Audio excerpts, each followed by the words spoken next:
السلام علیکم ورحمۃ اللہ وبرکاتہ۔ اعوذ باللہ من الشیطان الرجیم، بسم اللہ الرحمن الرحیم۔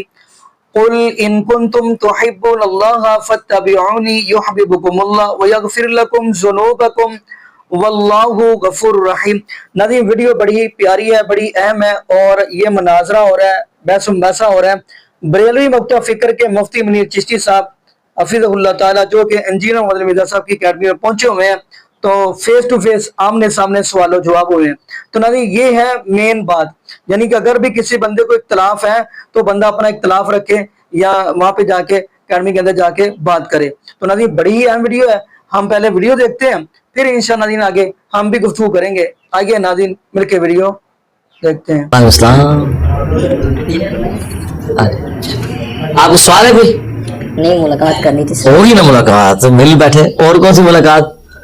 کوئی بات ہی کرنی ہوتی ہے نا، آپ وہ بات کر لیں نا، بہتر سے آپ کے سامنے ہو جائے گی۔ کوئی بات ہے تو آپ کوئی سوال آپ نے کرنا تو وہ کر لیں۔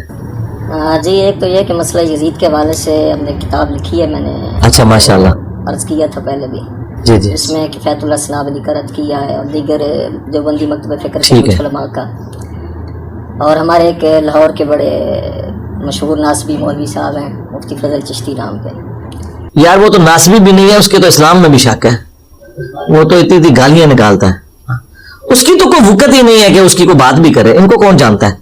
وہ آپ لوگ علماء کے حلقے میں ان کو جانا جاتا ہے، ورنہ ان کی کیا اوقات ہے وہ آپ کو پتا ہے۔ علمی حلقوں میں تو کوئی بھی ان کو اس طریقے سے وہ نہ ان کی کوئی بات میں کوئی وزن ہوتا ہے، نہ کوئی ایسا ہے کہ ان کو کوئی اہمیت ہے۔ نہیں، وہ ایک تو جو 3 کی روایت ہے نا جی، حضرت امام حسین رضی اللہ تعالیٰ عنہ کے حوالے سے، تو وہ زیادہ پیش کرتے ہیں، زیادہ تر وہ پیش کرتے ہیں۔ تو آپ کا بھی اس سلسلے میں ایک کلپ تھا جس حوالے سے وہ کافی ہمیں دکھا رہے تھے، اور حضرت ابو ایوب انصاری رضی اللہ تعالیٰ عنہ کی نماز جنازہ کے حوالے سے کہ یزید نے پڑھائی تھی، اس طرح کا کوئی آپ تو اس سے کوئی فرق نہیں پڑتا۔ امام حسن کا جنازہ مروان نے پڑھایا ہے، وہ تو قرآن نے پڑھا تھا۔ ثابت بھی نہیں ہے ابو ایوب انصاری کا نماز جنازہ پڑھانا جو ہے وہ ثابت بھی نہیں ہے، ہم نے تو ان کو یہی کہا ہے، دلائل بھی نہیں، اگر پڑھا بھی لے تو کوئی فرق نہیں پڑتا۔ اس کی وجہ یہ ہے کہ رسول اللہ عبداللہ ابن ابی کا جنازہ پڑھائے، تو کیا عبداللہ ابن ابی کو کوئی فرق پڑتا ہے؟ کیا کوئی فرق نہیں پڑتا؟ ان چیزوں سے چیزیں کوئی ثابت نہیں ہوتی ہیں، ٹھیک ہے؟ چیزیں ثابت ہوتی ہیں علمی طریقے سے، اس طرح انڈائریکٹلی کسی کے کوئی فضائل ثابت نہیں ہوتے۔ یہ ایک جعلی طریقہ ہوتا ہے چیز بنوانے کا۔ بھائی عبداللہ بن ابی کا تو نبی اسلام نے جنازہ پڑھا نا، امام الانبیاء نے، تو کوئی نفع تو نہیں ہوا اس کو، رئیس المنافقین ہی کہا گیا۔ حالانکہ صرف جنازہ نہیں پڑھا، بخاری مسلم میں لعاب دان منہ میں ٹپکایا ہے، قبر پہ کھڑے ہو کے دعا کی، اپنا کرتا دیا، اور قرآن میں ہے کہ نبی 70 دفعہ بھی مغفرت کرو گے میں تمہاری دعا ان کے حق میں قبول نہیں کروں گا، کیونکہ یہ اللہ رسول سے جنگ کرنے والے ہیں۔ تو ان چیزوں سے کوئی فرق نہیں پڑتا۔ جنازہ کیا آپ جنت البقیع غرقت قبرستان میں بھی دفنا دیں تو کوئی فرق نہیں پڑتا۔ وہاں ضیاء الدین مدنی بھی دفن ہے، الیاس قادری کے پیر و مرشد، اور شیخ زکریا کاندلی فضائل اعمال والے وہ بھی بقیع غرقت میں دفن ہے۔ بریلوی دیوبندی سے پوچھ رہے، دونوں کہتے ہیں جہنمی ہے، کوئی فرق نہیں پڑتا۔ تو یہ ساری ایسی جذبات، باقی آپ کی ذات سے کچھ چیزیں ہیں، اگر آپ اجازت دیں۔ میرے خیال آج کی ویڈیو میں وہ ساری چیزیں کلیئر ہو چکی ہوں گی۔ نہیں، کچھ اگر جی آپ بات کر لیں، میں جواب دے دوں گا۔ کچھ ایسی احادیث ہیں جن کے متعلق آپ نے کہا کہ یہ ہیں نہیں کسی کتاب میں، تو وہ کسی نہ کسی کتاب میں ہوتی ہیں، بعض ایسی چیز ہیں۔ باقی کچھ ایسی ہیں جیسا کہ حضرت ابوبکر صدیق رضی اللہ تعالیٰ عنہ کے حوالے سے آپ کی ایک ویڈیو دیکھی جس میں آپ نے کہا کہ نبی علیہ السلام نے حضرت علی کے پیچھے نماز بھی نہیں پڑھی، نہ حضرت ابوبکر صدیق کے پیچھے، جی ہاں جی، جبکہ حدیث میں یہ بات ہے حضرت علی کے پیچھے پڑھی ہے، حضرت ابوبکر کے۔ تو پہلے تو یہ بات ہے، یہ آدھی بات تو ٹھیک ہو گئی۔ نہیں، آپ نے اس میں یہ فرمایا کہ حضرت عبد الرحمن بن عوف کا یہ میں بات، لیکن ابھی آپ نے 2 نام لیے نا کہ آپ نے پیچھے نہیں پڑھی۔ ہاں، حضرت علی کے پیچھے پڑھی ہے؟ نہیں پڑھی، لہٰذا آدھی 50% تو میں جواب آپ نے خود دے دیا۔ میرے ساتھ بڑی احتیاط سے بات کرنی پڑتی ہے، کیونکہ میں نے اپنی ہر بات کو رٹا مارا ہوتا ہے کہ میں نے کتنا جملہ بولا ہے۔ اچھا، رہ گیا حضرت ابوبکر صدیق کے پیچھے۔ حضرت ابوبکر صدیق کے پیچھے جو نماز پڑھی ہے نا، جامعہ ترمذی میں روایت موجود ہے، ٹھیک ہے؟ وہ روایت ادھوری ہے، وہ پوری روایت بخاری مسلم میں، اور وہ قرائن بھی بتاتے ہیں ایک ہی روایت ہے، اس میں حضرت ابوبکر صدیق بیٹھے ہوئے ہیں، نبی علیہ السلام بیٹھے ہوئے ہیں اور ابوبکر کھڑے ہوئے ہیں۔ وہ پوری روایت بخاری کے اندر موجود ہے، اس میں حضرت ابوبکر صدیق نے مصلی چھوڑ دیا تھا، وہ نماز نبی علیہ السلام نے بیٹھ کے پڑھائی ہے۔ اس کا ثبوت یہ ہے، یہ جو میرا موقف ہے یہ ائمہ اہل سنت کا موقف ہے، یہ بہت بڑی بات تھی۔ ائمہ اہل سنت کو حضرت ابوبکر صدیق کے فضائل میں اس روایت کو لانا چاہیے، کتابیں جب لکھی جاتی ہیں۔ اب میں بولتا ہوں روایت کیا ہے، ابن ماجہ نے باقاعدہ باب باندھا ہے کہ نبی کا امتی کے پیچھے نماز پڑھنا، اس میں عبد الرحمن بن عوف والی روایت لے کے آئے جو مسلم شریف میں ہے, اور یہ جو روایت ہے ترمذی والی جو پوری بخاری میں ہے, اس کو بھی انہوں نے ذکر کیا لیکن دوسرے والے چیپٹر میں ذکر کیا. تو یہ موقف میرا یعنی میرا کوئی تفرد نہیں ہے, امام ابن ماجہ نے اس میں فرق کیا ہوا ہے, یعنی یہ میرا موقف نہیں ہے, مجھ سے پہلے باقی لوگوں کا موقف ہے.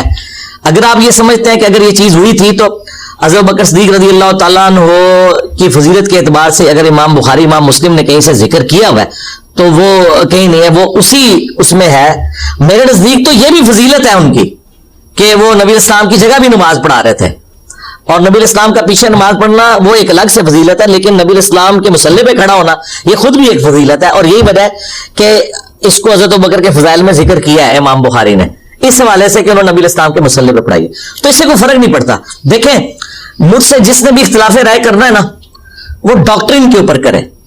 چھوٹی چھوٹی جو نیٹی گریٹیز ہے نا کہ فلاں جگہ یہ بات ہوگی اس میں یہ نکل سکتی ہے, اس کے بعد اینڈ رزلٹ کیا ہے, اینڈ رزلٹ میں اور آپ ایک پیج پہ ہوں. مثلا اس فضیلت کا انکار کر کے جو آپ کی نظر فضیلت ہے, اگر میں حضرت ابوبکر کے فضائل کا حدیث ہے یعنی مسند احمد میں پوری حدیث, جی میں نے وہ بھی پڑھی ہوئی ہے, وہ پوری حدیث وہی ہے جو بخاری مسلم والی ہے, وہ بھی پوری نہیں ہے. اگر اس کے بعد ہم حضرت ابوبکر صدیق رضی اللہ تعالیٰ کے فضائل کے خلاف ہو جائے نا پھر مسئلہ ہوتا ہے. جزوی فضیلت کا انکار کرنے سے نہ تو کوئی رافضی بن جاتا ہے نہ کوئی ناصبی بن جاتا ہے جب تک اوور آل فضائل کا انکار نہ کرے. اب امام ابن تیمیہ حضرت علی کے کئی فضائل کا انکار کرتے ہیں, لیکن کیا ان فضائل کی انکار کرنے کی بنیاد میں ہم امام ابن تیمیہ کو ناصبی کہیں؟ ناصبیت بہت بڑا فتویٰ ہے, وہ لگانے کے لیے ہمیں ٹائم چاہیے. ہم ان کی اوور آل ڈاکٹرن دیکھیں گے, لیکن اوور آل جب ہم ڈاکٹرن دیکھتے ہیں تو ہم دیکھتے ہیں کہ ابن تیمیہ ناصبیوں سے نفرت کرتے ہیں. وہ یہ مانتے ہیں کہ خلفائے راشدین جو ہیں وہ 5 ابو بکر عمر عثمان علی اور حسن ابن علی, وہ حضرت معاویہ کو خلیفہ راشد نہیں مانتے. انہیں واضح لکھا ہے کہ ہم انہیں بادشاہوں میں سے ایک بادشاہ مانتے ہیں. اگر ایک بندہ ان کو خلیفہ راشد نہیں مان رہا نا, اب اس کی سنیت میں کوئی شک نہیں رہ گیا. اگر وہ ناصبی ہوتا نا تو یہاں ڈنڈی مارتا. خود ابن تیمیہ مان رہا ہے کہ ربیع الاول 41 ہجری میں حضرت حسن کی صلح ہونا, رسول اللہ کی پیش گوئی پوری ہوگی کہ خلافت 30 سال تک رہے گی. اب یہ وہ بات ہے جو آج کے وہابی قرار کرتے ہوئے ڈرتے ہیں.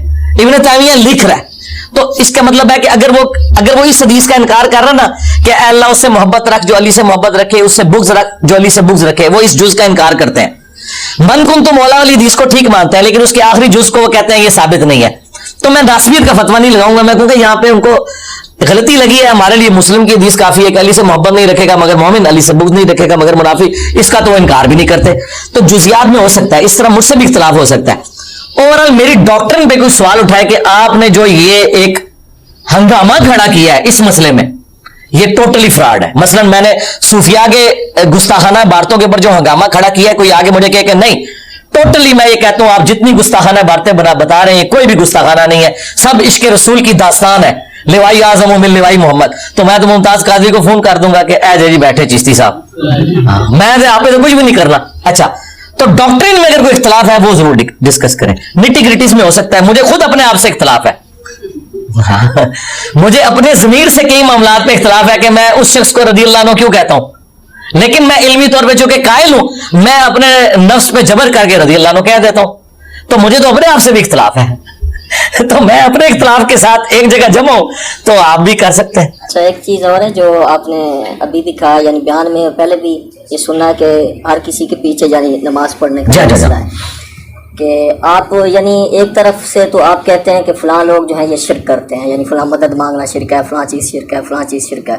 یعنی کوئی شخص اگر ایک فعل کرتا ہے, عمل کرتا ہے, وہ شرکیہ کرتا ہے, جب وہ شرک کر رہا ہے تو پھر اس کے پیچھے نماز پڑھنے کا آپ حکم کیسے دیتے ہیں؟ ہاں جی, پہلی بات ہے آپ کو یہی سوال کرنا چاہیے تھا. کوئی اور ہوتا تو وہ کہتا کہ فلاں شخص گستاخ رسول ہے تو آپ اس کے پیچھے نماز پڑھنے کا کیوں کہتے ہیں, یہ بھی سوال ہو جاتا ہے نا. تو دونوں چیزوں کو جمع کر لیتے ہیں. بریلوی جب نہیں اسی کا اگر دے دیں نہیں سرکار میں پورا نہیں زیادہ اچھا. میں بریلوی جب اپنی مظلومیت کا اظہار کہیں کرتے ہیں تو کہتے ہیں دیکھو جی علی بھائی, ایک طرف کہتے ہیں ہم شرک کرتے ہیں, پھر کہتے ہیں ہمارے پیچھے نماز بھی ہو جاتی ہے. اچھا پھر ہم ان کو کہتے ہیں کہ یار اہل حدیث بھی آپ کے بارے میں کچھ سوچتے ہیں اور آپ اہل حدیثوں کے بارے میں سوچتے ہیں کہ گستاخ رسول ہے, تو علی بھائی تو کہتے ہیں اہل حدیث کے پیچھے بھی نماز ہو جاتی ہے, جس کو بریلوی گستاخ رسول سمجھتے ہیں. اب بجائے یہ کہ یہ آپس میں لڑتے ہیں میرے خلاف ہو جاتا ہے کہ وہ تسی گستاخ رسول کے پیچھے نماز پڑھنا صحیح کہہ رہے ہو, وہ کہتے تسی مشرک کے پیچھے نماز پڑھنا. یار میرے نال کیوں لڑتے ہو؟ جھگڑا تہاڈا اپنا, وہ تمہوں کہہ رہے گستاخ رسول, تسی انہوں کہہ رہے شرک. میرے نال میں لڑتے ہیں, اہل حدیث آ کے لڑتے ہو, تسی جناب مشرکاں دے پیچھے نماز نو صحیح کہہ رہے ہو. بریلوی آ کے منو کہندے ہو تسی گستاخان رسول پیچھے نماز نو صحیح. اللہ دے بندو تہاڈیاں لڑائیاں آپس لڑو, میرے نال کیوں لڑتے ہو؟ میں تے تاں مجرم ہوا جے میں کہاں تہاڈے پیچھے نماز نہیں ہوتی, تم میرے پیچھے نماز دا کیوں کہنا ہے؟ تو میں تو نہیں کہہ رہا تھا, جھگڑا ہی ختم ہو گیا. یہ جھگڑا اس وقت ہوگا جب میں کہوں کہ آپ کے پیچھے نماز نہیں ہوتی. اگر میں کہتا ہوں آپ کے پیچھے نماز ہوتی ہے اور آپ کہتے ہیں نہیں میرے پیچھے نماز نہیں ہوتی, بھائی اس کا تو میرے ساتھ جھگڑا نہیں ہو سکتا. یا دوسرا کوئی کہتا ہے تو دوسرے نو پڑھو, منو نہ پڑھو, میرا تو کوئی قصور نہیں. اچھا اب آ جائے اس پہ, کیا خوارج حضرت علی کو کافر کہتے تھے؟ جی ہاں. حضرت علی نے کبھی ان کو کافر کہا؟ نہیں, انہوں نے پھر حضرت علی کے پیچھے نمازیں پڑھی. یار تو اگلی بات ہے, پہلے تو ایمان تول لیں نا. دیکھیں اگر ہم علمی بحثیں کریں گے اس کا مطلب ہے ہم کوئی سیکھنے نہیں آئے, ہم ایک دوسرے کو نیچا دکھائے. تو نیچا تے میں تمہیں دسیا ہے کہ آلہ حضرت قبر تو نکل آون تے پاویں ابن تیمیہ نکل آوے تے پاویں پیر میل شاہ صاحب نکل آون, معذرت نال علمی دلائل ہے, علم دی دنیا ہے, وہ تے منو کوئی نیوا نہیں کر سکتا. میں دس داں گا پیر میل شاہ صاحب نے کتنے کتنے دین دے نال جو کچھ کیتا ہے, انہیں بھی وسطین بالصبر والصلاۃ یا علی مدد ثابت کیتا ہوا جے. میں پوچھنا یار یہ تو ثابت ہوتا ہے, یار اتنا پڑھا لکھا بندہ المدد یا نماز المدد یا صبر پہ ثابت کرتا ہے وہ, تو وہ چھڑ دو, وہ مقابلہ نہیں. میں سمپل ایک گل کر رہا ہوں تمہیں سمجھانے ایسے, میں ٹیچر ہاں, ٹیچر کا کام ہے سمجھانا. مولا علی کو خوارج نے کافر کہا, مولا علی نے خوارج کو کبھی کافر نہیں کہا. اس کا مطلب ہے کہ پہلا کوشچن تو حضرت علی پہ ہے کہ وہ خوارج جن کے بارے میں بخاری مسلم حدیث ہے وہ دین سے نکل جائیں گے, اور مسند احمد میں جہنم کے کتے ہیں خوارج. حضرت علی انہیں کافر کیوں نہیں کہہ رہے؟ حضرت علی کو کون سی چیز روک رہی ہے انہیں کافر کہنے سے؟ اس کی وجہ ہے کہ وہ یہ سمجھتے ہیں جو انہوں نے خود کہا کہ انہیں تعویل کی غلطی لگی ہے. جب تعویل کی غلطی لگی ہے تو پھر کفر ان کی طرف نہیں لوٹے گا. لیکن یہ نہ لوٹنے کا مطلب یہ نہیں ہے کہ وہ جہنم کے کتے نہیں ہیں. ہاں آج بھی جو شرک کر رہا ہے اس کا یہ مطلب نہیں ہے کہ وہ جہنم کا کتا نہیں ہے. ہم اسے مسلمان سمجھیں گے. ہاں آپ نے کہا نماز پڑھیں گے, جی عبداللہ بن عمر خوارج کے پیچھے نمازیں پڑھتے تھے, اور عبداللہ بن عمر ہے جس کے اوپر پوری کی پوری یعنی صوفیت کھڑی ہے کہ وہ کہتے تھے خوارج بدترین مخلوق ہیں. بخاری میں ان کا قول ہے تعلیقاً کہ وہ کافر والی آیات صحابہ پہ لگاتے ہیں. وہ ایک طرف کہہ رہے ہیں بدترین مخلوق, اور دوسرا سنن کبری البیہقی میں وہ خوارج کے پیچھے اور مختار سقفی کے ماننے والوں کے پیچھے نمازیں پڑھتے تھے. اور لوگ کہتے تھے کیوں پڑھتے ہو, جیسا تجھے من پوچھا ہے, تو کہتے سن کہ بھئی نیکی کے کام میں ان کا ساتھ دیں گے, برائی میں لگ رہیں گے. تو آج بھی بریلوی دیوبندی اہل حدیث شیعہ اپنی خرابیوں کی وجہ سے خوارج سے تو گئے گزرے نہیں ہیں, ٹھیک ہے, کہ جنہوں نے ڈائریکٹ صحابہ کو کافر کہا. تو لہٰذا ہم ان کے اوپر شرعی حکم بھی خوارج سے کم والا ہی لگائیں گے. خوارج کے پیچھے عبداللہ بن عمر نمازیں پڑھتے تھے. حضرت علی نے کہا, پوچھا گیا کافر ہے, فرمایا نہیں کافر نہیں. پوچھا گیا منافق ہے, کہا منافق نہیں, کیونکہ منافق تو بہت تھوڑا اللہ کا ذکر کرتے ہیں. اور کہا کافر اس لیے نہیں ہے کہ یہ کفر سے نفرت کی وجہ سے مجھے چھوڑ گئے. کتنا جگر ہے حضرت علی کا, ٹھیک ہے. تو قرآن کی روح سے جو کافر اور منافق نہ ہو تو مسلمان ہوتا ہے, جس طرح مرد عورت اور مخنث ہی ہوتا ہے, چوتھی کوئی مخلوق نہیں ہے. دین میں بھی 3 مخلوقات آتی ہیں, کافر, منافق اور مسلمان. ہاں مسلمان میں آپ کہہ سکتے ہیں ڈھیلا مسلمان, فاسق مسلمان, باغی مسلمان, خارجی مسلمان, ہے مسلمان ہی ہے. حضرت علی نے خود انہیں مسلمان کہا. اب جب مسلمان کوئی ہو جاتا ہے نا, اس کے پیچھے نماز ہمارے نزدیک جائز ہے. آپ کہتے ہیں کہ مسلمان کے پیچھے نماز نہیں ہوتی, تو ہمیں وہ دلیل چاہیے جس دلیل میں لکھا ہو کہ مسلمان کے پیچھے نماز نہیں ہوتی, کیونکہ دلیل نہ پڑھنے والے نے دینی ہوتی ہے, پڑھنے والے نے دلیل نہیں دینی. ہر چیز اپنی اصل میں ہر مسلمان دوسرے مسلمان کے پیچھے نماز پڑھ سکتا ہے. اگر کوئی کہتا ہے نا کسی مسلمان کی دوسرے مسلمان کے پیچھے نماز نہیں ہوتی, دلیل اس نے دینی ہے, ہم نے صرف اس کا اسلام ثابت کرنا ہے. ہاں عقیدے کی خرابیاں, وہ میں نے بتایا خوارج حضرت علی کو کافر کہتے تھے, بخاری کی حدیث ہے جو کسی مسلمان کو کافر کہے کفر اس پہ لوٹ جائے گا. ان پہ کفر لوٹتا تھا, لیکن ان کی تعویل کی غلطی سے انہیں مسلمان ٹریٹ کیا کہ ہمارا ہی موقف یہ ہے, ٹھیک ہے. اس وجہ سے ہم بریلیوں کے پیچھے بھی نماز کو جائز سمجھتے ہیں, اور اہل حدیث کے پیچھے بھی نماز کو جائز سمجھتے ہیں. اور خود آپ دیکھیں پیر میر علی شاہ صاحب کو ملنے کے لیے ثناء اللہ امرتسری گئے جب قادیانی کے خلاف تحریک تھی, انہوں نے گولڈا شریف اپنے مصلے پہ انہیں کھڑا کر کے پیچھے نماز پڑھی ہے. تو اعلیٰ حضرت کے نزدیک پیر میر علی شاہ صاحب کا نکاح ٹوٹ گیا. ہاں